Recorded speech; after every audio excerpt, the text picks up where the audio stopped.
नमस्कार। एबे ହେଇଛି ରାତି 2ଟା। ମୁଁ ଯେତେବେଳେ ବି କାନ୍ଦେ ରାତି ସମୟରେ ହିଁ ମୋତେ କାନ୍ଦେ ଲୁଚି ଲୁଚି କାନ୍ଦେ। ଏଇଟା ଲୁହଟା କିଏ ଦେଖିପାରନ୍ତିନି। ହଠାତ୍ ମୁଁ ଆଜି ସବୁବେଳେ ଯେମିତି ଲୁଚି ଲୁଚି କାନ୍ଦେ, ଏଇଟା ଆଜି ଲୁଚି ଲୁଚି କାନ୍ଦିବାର ମୁଁ ବହୁତ କାନ୍ଦିଛି, ବହୁତ ଲୁଚି ଲୁଚି ବହୁତ କାନ୍ଦିଛି। କିନ୍ତୁ ସେ ଲୁହଟା ଭୁଲି ଯାଇଥିଲି କାହିଁକି ନିଜକୁ ଷ୍ଟ୍ରଙ୍ଗ କରିଥିଲି। ଆଉ କାନ୍ଦିବିନି। ମିଶାକୁ ଷ୍ଟ୍ରଙ୍ଗ କରିବାକୁ ହେଲେ ଲୁହଟାକୁ ବୁଝି ମୁଁ ନିଜକୁ ପଥର ଭଳି କରୁଥିଲି, କାହିଁକିନା ମୁଁ ମିଶାକୁ ବଞ୍ଚେଇ ପାରିବିନି। ମୁଁ ସବୁବେଳେ କାନ୍ଦି କାନ୍ଦି ମୁଁ ଏହା ଦେଖି ଷ୍ଟ୍ରଙ୍ଗ ହେଇଥିଲି କି ନା, ମୁଁ ଦୁର୍ବଳ ନୁହେଁ। ମୁଁ କେବେ ଦୁର୍ବଳ ନୁହେଁ। ମୁଁ କାହିଁକି ଦୁର୍ବଳ ହେବି? କ'ଣ ଫ୍ୟାମିଲି ନାହିଁ ବୋଲି? ମୁଁ ଯେତେବେଳେ ଅନ୍ୟମାନଙ୍କୁ ଦେଖେ, ମୋ ଠାରୁ 100 ଲୋକ ଆଗରେ ଅଛନ୍ତି, ମୋ ଠାରୁ 100 ଲୋକ ଭଲରେ ଅଛନ୍ତି। ଯେତିକି ଭଲରେ ଅଛନ୍ତି ସେତିକି 100 ଲୋକ ତଳରେ ବି ଅଛନ୍ତି। ତ ସେଥିପାଇଁ ମୁଁ ନିଜକୁ ଷ୍ଟ୍ରଙ୍ଗ କରି ନେଇଥିଲି, ମୋ ମାଇଣ୍ଡକୁ ଷ୍ଟ୍ରଙ୍ଗ କରିଥିଲି। ଫ୍ୟାମିଲି ଏଭ୍ରିଥିଙ୍ଗ ଭୁଲିକି ଆଗକୁ ବଢ଼ିବାକୁ ଚେଷ୍ଟା କରୁଛି। ଭାଙ୍ଗି ପଡ଼ିବାକୁ ଇଚ୍ଛା କରୁନି। ବହୁତ କାନ୍ଦିଛି, ଲୁଚି ଲୁଚି ବହୁତ କାନ୍ଦିଛି।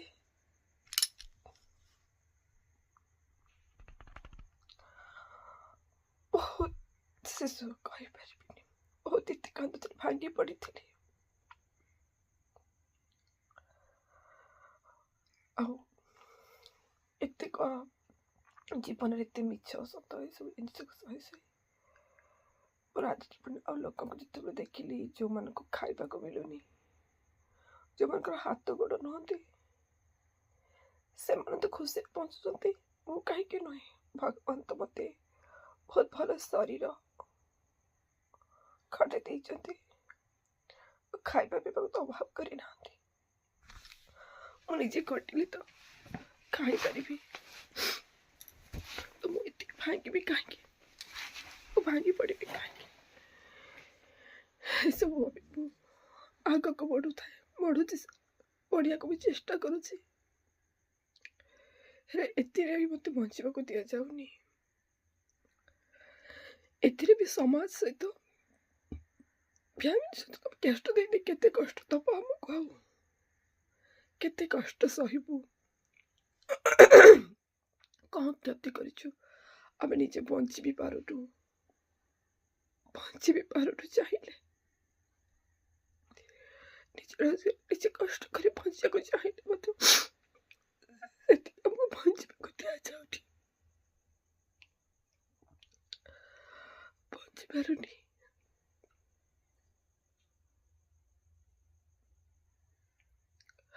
ବହୁତ କଷ୍ଟ ହଉଛି ସାର୍।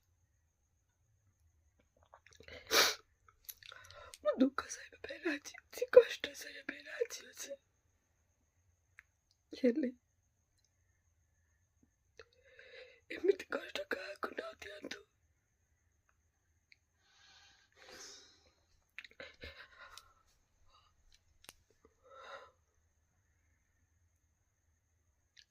ଆଗ ଗୋଟେ ଛୋଟ ମୁଁ ସର୍ଟ ଭିଡ଼ିଓ ଛାଡ଼ିଛି, ସେଇଟା ମୁଁ କାନ୍ଦିବାର ରିଜନ କିଛି ଅଲଗା। କାହିଁକି ନା ମୋ ବାପାର ଗୋଟେ କେସ୍ ଚାଲିଛି। ମୁଁ ଯେତେବେଳେ ଛୋଟ ଥିଲି, ମୋ ବାପା ମୋତେ ଜାଣି ଦେଇଛି। ମୋ ମା ମୋତେ ବହୁତ କଷ୍ଟ କରି ପାଠ ପଢ଼େଇ ବଡ଼ କରିଛି। ସେଥିରେ ମାର ପଣତ ତଳେ ବି କଷ୍ଟ ଦୁଃଖ ବୁଲି ବୁଲି ବଡ଼ ହେଇଥିଲି।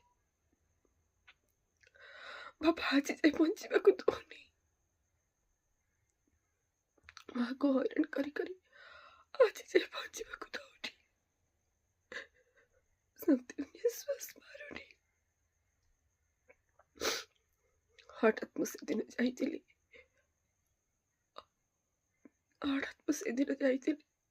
କୋର୍ଟକୁ। ମା ନଥିଲା କିଛି ସାର୍ଟିଫାଇଡ୍ କପି ବାହାର କରିବା ପାଇଁ। ଆଉ ସେ ସାର୍ଟିଫାଇଡ୍ କପି ପଢ଼ିଲା ପରେ ମୁଁ ନିଜକୁ ରଖି ପାରିନଥିଲି।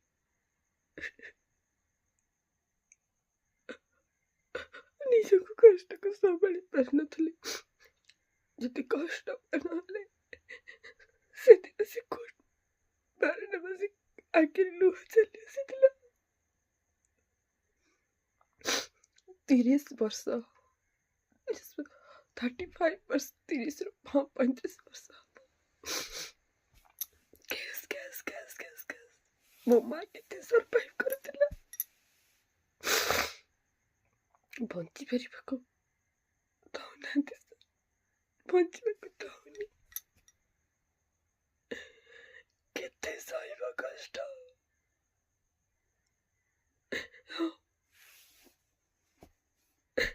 ସେଇଟା ତ ସେଇ କଷ୍ଟ ଲୁହଟାକୁ ଚାପି ପାରିନଥିଲି, କାନ୍ଦି ଦେଇଥିଲି। ସେଇଟା ଥିଲା ମୋ ଦୁଃଖ, ମୋ ଦୁଃଖ। ହଠାତ୍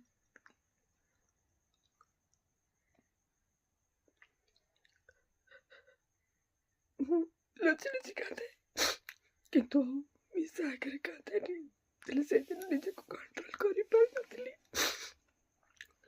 ମିଶା ଆଗରେ କାନ୍ଦିଥିଲି।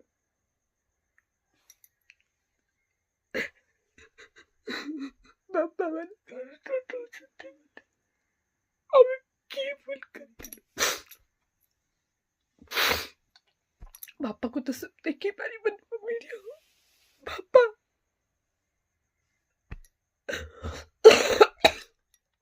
ମୁଁ କିଏ ଭୁଲ କରିଥିଲି? ଆଉ କେତେ କଷ୍ଟ ଦିଆହଉଛି ତମକୁ, କଣ ସତରେ ଟିକେ ବି କଷ୍ଟ ହଉନି?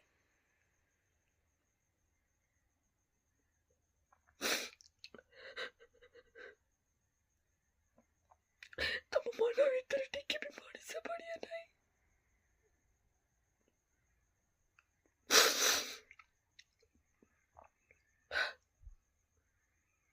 এইটা ମୋର, କିନ୍ତୁ ହଠାତ୍ କାଲି ମୁଁ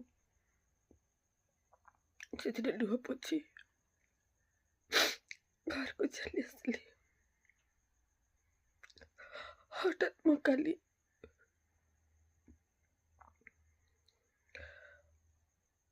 ମୋ ଝିଅକୁ ପାଠ ପଢ଼ାଇବା ଆରମ୍ଭ କରୁଥିଲି। ପାଠ ପଢ଼ାଇବା ସମୟରେ ମୁଁ ତାକୁ ହ୍ୱାଟ୍ ଇଜ୍ ୟୋର୍ ଫାଦର ବୋଲି ପଚାରିଥିଲି। ସେଠୁ ସେ ମତେ ଚିଡ଼ିଗଲା, ତମେ ଭଲ ମାମା ନୁହଁ, ତମେ ତ ସବୁବେଳେ ଶିଖାଉଛ, ତମେ ମୋର ଭଲ ମାମା ନୁହଁ, ତମକୁ ପାଠ ଆସୁନି। ବହୁତ ଜୋର ଖାଇଥିଲା।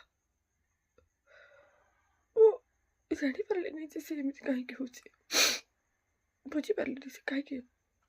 କିନ୍ତୁ ମତେ ଛାଡ଼ିକି ଗୋଟେ ରୁମ୍ ଛାଡ଼ିକି ଆଉ ଗୋଟେ ରୁମ୍କୁ ଆସି କାନ୍ଦୁଛି, ଚିଡ଼ିଲା, ବହୁତ ଚିଡ଼ିଲା ମତେ, କାନ୍ଦୁଛି। ମୁଁ ଜାଣିବାକୁ ଚେଷ୍ଟା କଲି ସେ କାହିଁକି, କିନ୍ତୁ ତା କାନ୍ଦରେ ମୁଁ ଇମୋସନରେ ଭାଙ୍ଗି ପଡ଼ିଲିନି। ଇମୋସନରେ ଭାଙ୍ଗି ନ ପଡ଼ି ତାକୁ ପଚାରି ରିଜନ୍ କ'ଣ, ଜାଣିବାକୁ ଚେଷ୍ଟା କଲି କାନ୍ଦିବା ରିଜନ୍ କ'ଣ। ମୁଁ ତ ବାଡ଼େଇନି, ମୁଁ ତ କିଛି କରିନି ତାକୁ, ମୁଁ ତ ପଢ଼ଉଥିଲି, ହଠାତ୍ କାହିଁକି କାନ୍ଦିଲା କ'ଣ କହିବି ଆଜ୍ଞା। ତାପରେ ସେ ମୋମେଣ୍ଟକୁ ଭିଡ଼ିଓ ମୁଁ କ୍ୟାପଚର କଲି, ଷ୍ଟ୍ରଙ୍ଗ ମୋମେଣ୍ଟରେ ରହିକି ତାକୁ ପ୍ରଶ୍ନ ପଚାରିଲି। ସେ ମତେ କହିଲା କି ତମେ କାହିଁକି ମୋ ବାପା ନାଁରେ ପଚାରୁଛ, ତମେ ତ ଜାଣିଛ।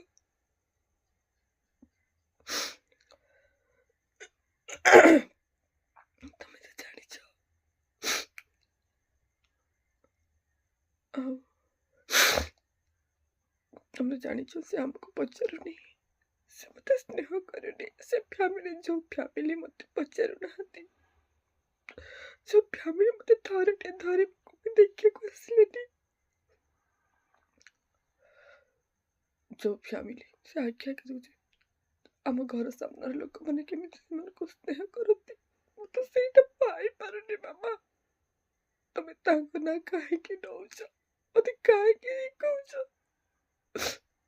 ମୋର ବାପା ନା କେହି ନାହିଁ ମୋ ବାପା ଆଉ କେହି ନାହିଁ ମାନି ହିଁ ମୋ ବାପା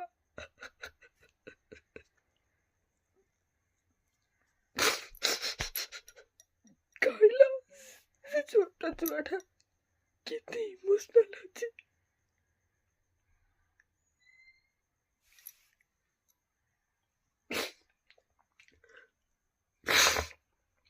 ଏଇଟା ଲୁହଟା ମୁଁ ତା ପଛର ତା ଆଗରେ ଏତେ କାନ୍ଦି ପାରେନି ତାକୁ ବୁଝେଇବାକୁ ପଡ଼େ ତଥାପି ସେ ବୁଝିଗଲା ମତେ କାହିଁକି ଯେତେ ବୁଝିଲେ ସେ ବୁଝୁନି ନାହିଁ ମାମା ତମେ ମିଛ କହୁଛ ତମେ ମିଛ କହୁଛ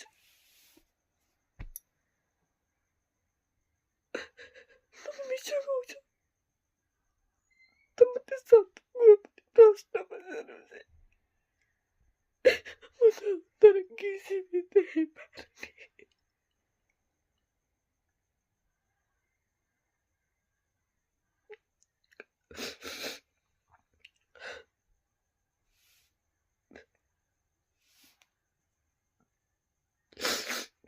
ଦେଖନ୍ତୁ କାଲିର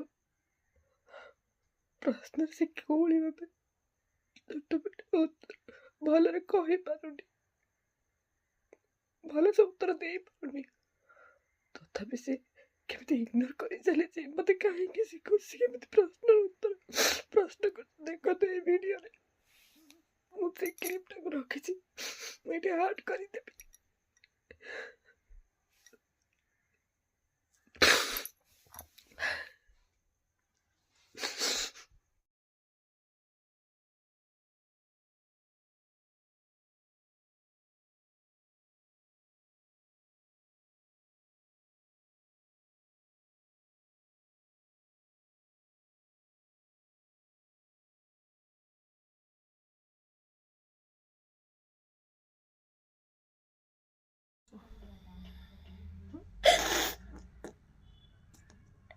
कांदिया रीजन कौन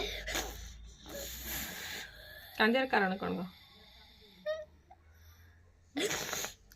कांदियार कारण कौन कौन ए चुट्टी गुड़ा के काढ़ी की सुंदर पिलाटा मोर मु गोटे कथा पचारि पचारि कहब ना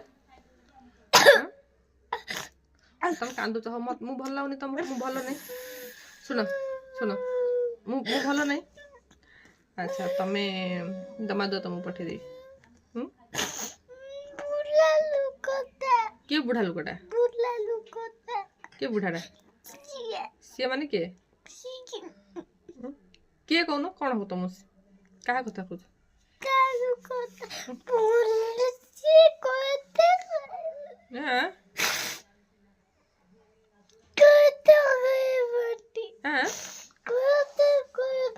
कथा कहबनी तुम कथा कहबनी ता कथा कहबिनी ना तुमको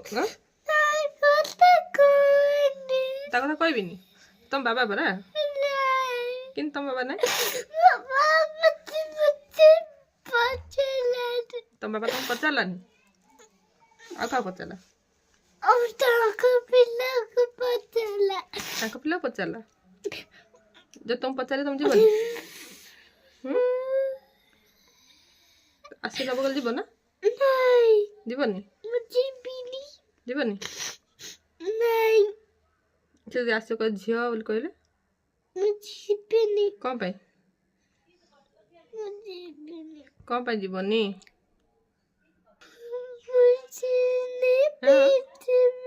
हाँ कौन है कौन पाई जीवनी कह भूली जाइए भूलीच किए भूली पुलिस क्या बाबा को कौन पाई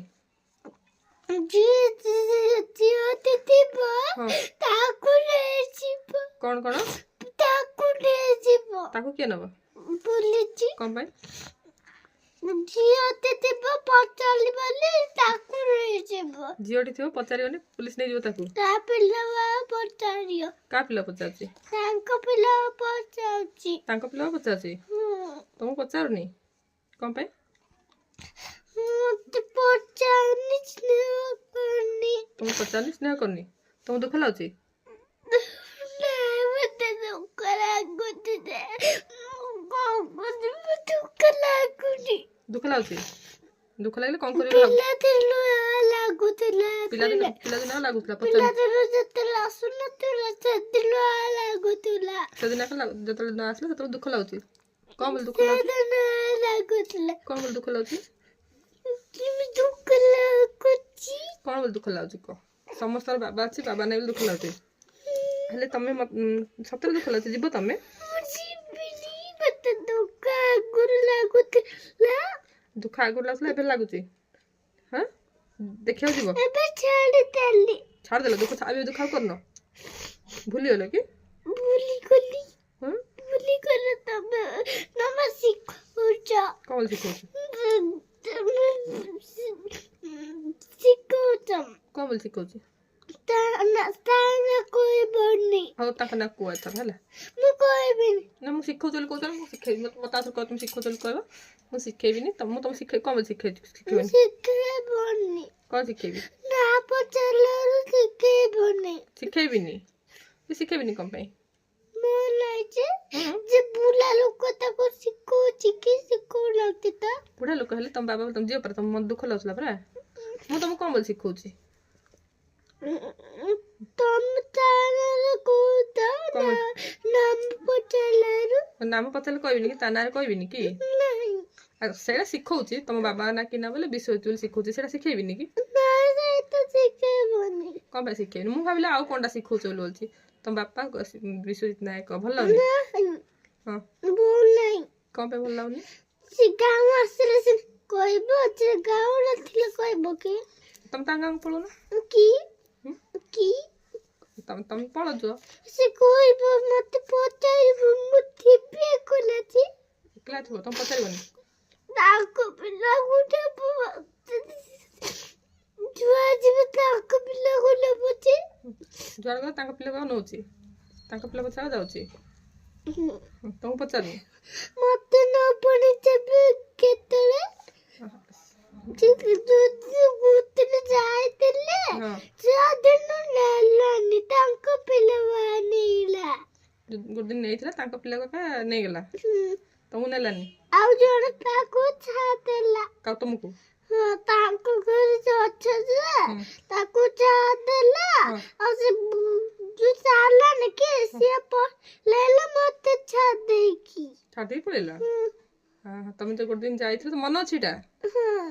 ତାଙ୍କ ଘରେ ଛାଡ଼ିଦେଲା ଆଉ ଅନ୍ୟ ପିଲାଙ୍କୁ ଧରିକି ଗଲା? ସମସ୍ତେ ପଳେଇଲେ। ସମସ୍ତେ ପଳେଇଲେ? ଆମେ ଦେଇଥିଲୁ ସେ ପଳେଇଲା। ଗୋଟେ ବୁଢୀ ପାଖରେ ଛାଡ଼ି ଦେଇଥିଲା? ସେ ବୁଢୀ ବାବା ତା ପାଖରେ ତାର ମା ପାଖ ଛାଡ଼ିଥିଲା। ସିଏ ତାପରେ ପଳେଇଲା ରେଡିକି ପଳେଇଲା? କୁଆଡେ ପଳେଇଲା? ମେଳ ଦେଖିବାକୁ ଯାତ୍ରା ସକାଳୁ ସକାଳୁ। ସକାଳୁ ସକାଳୁ? ତମର ମନେ ଅଛି ଏଇଟା? ମନ୍ଦିରକୁ ଯାଇଥିଲେ। ମନ୍ଦିର ଯାଇଥିଲେ? ତମକୁ ଛାଡ଼ି ଦେଇକିରି ତାଙ୍କ ପିଲାଙ୍କୁ ଧରି ପଳେଇଲେ? ଛୋଟଟା ହେଇଥିଲା ଯୋଉ? ମନେ ଅଛି ସତରେ ଏଇଟା? ହେଲେ ଏବେ ତମେ ଗଲେ ତମକୁ ପଚାରିବନି ତାଙ୍କ ପିଲାକୁ ପଚାରିବ? ହେଲେ ମୁଁ ତମକୁ ଛାଡ଼ିଦେବି କହୁଥିଲି ସେଇଠି?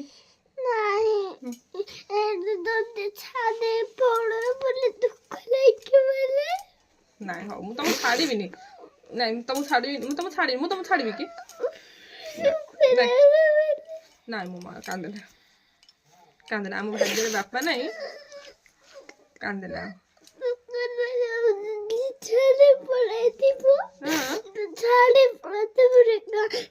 ଦୁଃଖ ଲାଗିବ। କିଏ ଛାଡ଼ି ପଳେଇବ? ବୁଢାଟା କବାଟ ଦେଇ ପଳେଇଲା। ବୁଢାଟା କବାଟ ଦେଇ ପଳେଇଲା? ବୁଢା ବାପାକୁ ବୁଢା କହୁଛ? ବାପା ନାହିଁ ସେ ବାପାର ମା। ବାପାର ମା? ବୁଢା କବାଟ ଦେଇ ପଳେଇଲା? ତମକୁ ଏବେ ମନେ ପଡୁଛି କି? ନାଇଁ ସେ ବାବା ନାଇଁ ସେ ବାବା ଏକା ପଳେଇଲା ବାବା କଣ ପଳେଇଲା? ହଁ କବା ଦେଇ ପଳେଇଲା ହଁ। ଭାବିଲା ଆଉ କବା ତୁ ମତେ ଆନା ତୁ ତାଣ୍ଡ ଛାଡିଦେଲା କବାଟ ପକେଇଦେଲା କବାଟ ପକେଇଦେଲେ ଦେଲା ନାଇଁ ଦେଲେ କବାଟ ପକେଇଦେଲେ ସେତିକି କରୁଛନ୍ତି ଆଉ ଦାଣ୍ଡ କରିଦେଲା ଦାଣ୍ଡରେ ଠିଆ କରିଦେଲେ।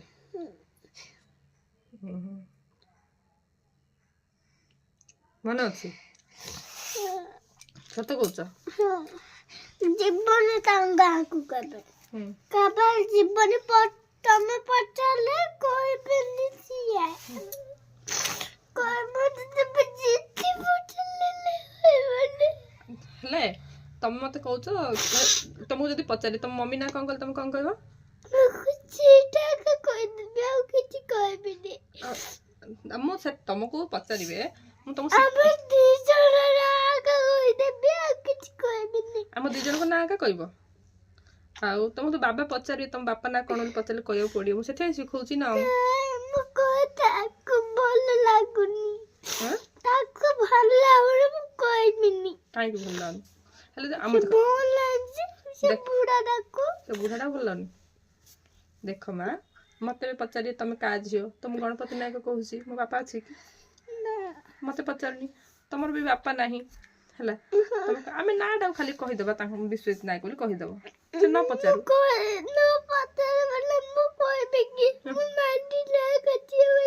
ମାନି ନାୟକ ଝିଅ କହିବ ଆଉ ବିଶ୍ୱଜିତର ଝିଅ ବୋଲି କହିବନି। ଏଇଟା ମୁଁ ତମକୁ ଶିଖେଇଲି ବୋଲି ତମେ କାନ୍ଦୁଛ। ତମେ ତା ନାଁ କହିବା ଭଲ ପାଉନ? ତାକୁ ଭଲ ପାଉନ ସ୍ନେହ କଲେ କିଛି କରୁନି ଏବେ ଭଲ ପାଉନି ସ୍ନେହ କଲେ କିଛି କରୁନି। ସେ ଭଲ ପାଉନି କି ସ୍ନେହ କରୁନ? ମୁଁ ଭଲ ପାଉନି ସ୍ନେହ କଲେ କରୁନି ତାକୁ ବି ଭଲ ପାଉନ କି ସ୍ନେହ ହେଲେ କରୁନ? ନା ଯଦି କେବେ ମତେ କହିବ ତମେ ଆଉଥରେ ମୋ ବାପାଠୁ ମତେ ଅଲଗା କରିଦେଲ କହିବ? ମୁଁ କହିବିନି। ତମେ ଯିବନି? ହେଲେ ଯେ ତମେ ଯଦି ବିଶ୍ୱଜିତ ତମ ବାପା ନା କଣ ବିଶ୍ୱଜିତ ନାୟକ ବୋଲି କହିବନି ହେଲା ତ କେମିତି ହବ? ସେ କଥା ଚାଲ ଆଉ ଗୋଟେ କଥା କୁହ। ସେଟା କେମିତି ହବ? ମୁଁ ତମକୁ ତ ସବୁଠୁ ସ୍କୁଲରେ ଯୋଉଠି ହେଲେ ବି ପଚାରିବେ ତମ ନାଁ କଣ ତ ତମେ କହିବ ମିଶା ପ୍ରିୟଦର୍ଶିନୀ ନାୟକ। ତମ ମମି ନାଁ କଣ? ମାନିନୀ ନାୟକ। ତମ ବାପା ନାଁ କଣ କହିଲେ କାନ୍ଦିବ? ମତେ କହିବାକୁ ଇଚ୍ଛା ଲାଗୁନି ମତେ ଭଲ ଲାଗୁନି। ତମକୁ କହିବାକୁ ଇଚ୍ଛା ଲାଗୁନି କି ଭଲ ଲାଗୁନି? କାହିଁକି? ସେ ତମକୁ ସ୍ନେହ କରୁନି ଆଉ ତମକୁ ପଚାରୁନି ବୋଲି? ତା ପାଖକୁ ଯିବି କିଛି କହିବିନି। ସେମିତି କେମିତି ହବ ମା? ସେମିତି ହବନି। ତମକୁ କହିବାକୁ ପଡିବ ହେଲା। ତମେ ଭୁଲିଯିବ ତମକୁ କହିବାକୁ ପଡିବ। ଆଉ ତମକୁ ଏବେ ସ୍କୁଲ ଯିବ ତମକୁ ପଚାରିବେ ନା ତମ ନାଁ କଣ ତ ସେଥିପାଇଁ ମୁଁ ଶିଖଉଛି ତମକୁ।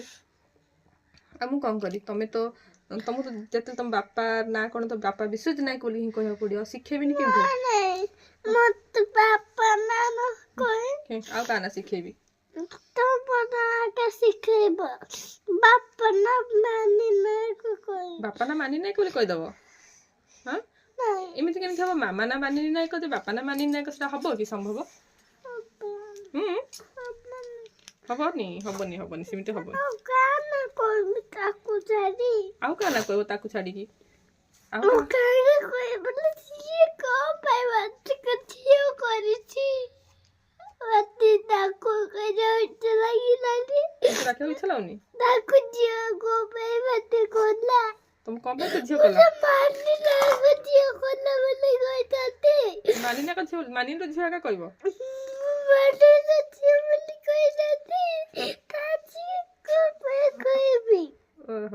ହଉ କାନ୍ଦନ।